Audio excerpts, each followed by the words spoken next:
God is fostering in us a daily dependence upon himself. No other line in the Lord's Prayer so sharply challenges the direction of today's world. That's why I thought this was going to be a simple one. This is not a simple one. This middle of the Lord's Prayer goes against our American dream. Have you ever thought about that? I have this week. We want to compound our security and independence. By the way, I shared one of my favorite events of the month was Thursday night. And I was in the fellowship center, and I was sitting with the elders and deacons, and I was teaching chapter 41. And I've been doing that, we're on chapter 41 of a 56-chapter book, and I've been doing a chapter a month, so this has been going a long time. And I was teaching that chapter, and I started out with telling them that the three greatest temptations and debilitating effects on Christians in our society are a lust for three things: a lust for comfort, a lust for security, and a lust for convenience. Did you know those are the three biggest sins holding back the spread of the good news of the gospel in the American church? And I would venture to say in our church too. Did you know we lust for comfort? It is uncomfortable to look people in the eye that stare at you when you talk about Christ.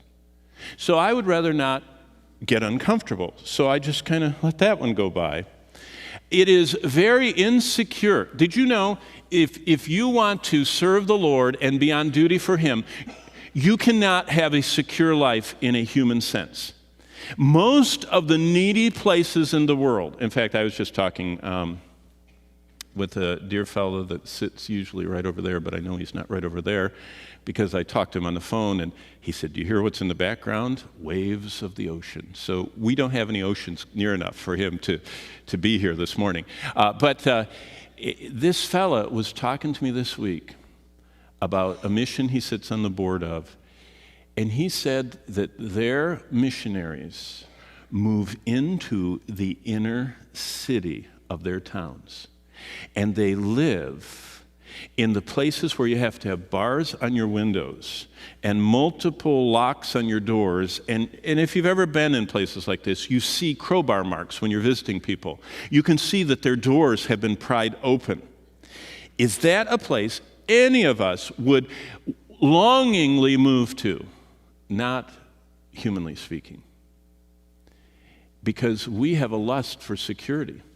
We secure everything. We secure our phones. We secure our computers. We secure our homes. We have security systems on our cars, and there's nothing wrong with that. But we lust for security. And so if someone talks about the inner city, we let it go right by because it's not secure, and we don't want to go there because it's not. And convenience? Did you know if you overlaid the weather of Michigan with the attendance of Calvary Bible Church, do you know what we find? Why? Who wants to go to church if you're going to get your shoes wet? Who wants to go to church if, you get snow on your shoes? Who wants to go to church if your hair is going to be blown, if you have hair, if it's going to be blown on the way in because, it's wind? And it might be the security too. But did you know that they found that if you don't have enough parking spaces conveniently located, that people just lessen? The further out they have to park, they don't. Why is that? It's not just church. Convenience stores find that. Why do you think all those signs say, this is only for takeout? Because if it's not convenient, we don't want it. If it's not comfortable, we don't want it. If it's not secure, we aren't going to do it. We want to compound our security and independence. There is nothing wrong with planning for future rainy days, but it is wrong to make your total independence your consuming goal.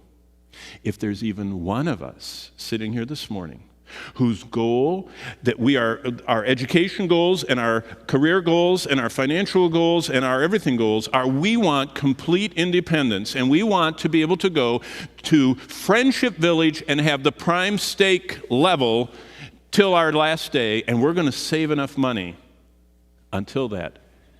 That is wrong, God says. He wants us on daily bread connection with him. So, this is not an easy. This morphed from being an easy, give us this day our daily bread, to a thinking about our whole culture. That we're like pickles being steeped in the brine of a culture that's saying you need financial security, you need comfort, you need the convenience that financial security gives, and a God who says, no good thing will I withhold from you that walk uprightly, and I will provide, and I will make a path for you, but you need to live in a daily dependence on me. Now, this doesn't negate. There's nothing wrong with planning for the future. The Lord says if you don't take care of your own family for men, you're worse than an infidel. And those that don't take care of those in their household that are weak, and the whole widow, 1 Timothy 5, all of that, it's not negated. But most of us, that isn't what we're living for. We're living for this, that no one can fire me, throw me out on my ear. I'm going to get to the point where I'm in charge, and nobody can push me around, and I can walk away from anything, and I'm going to be independent. That is wrong, according to God, not our society.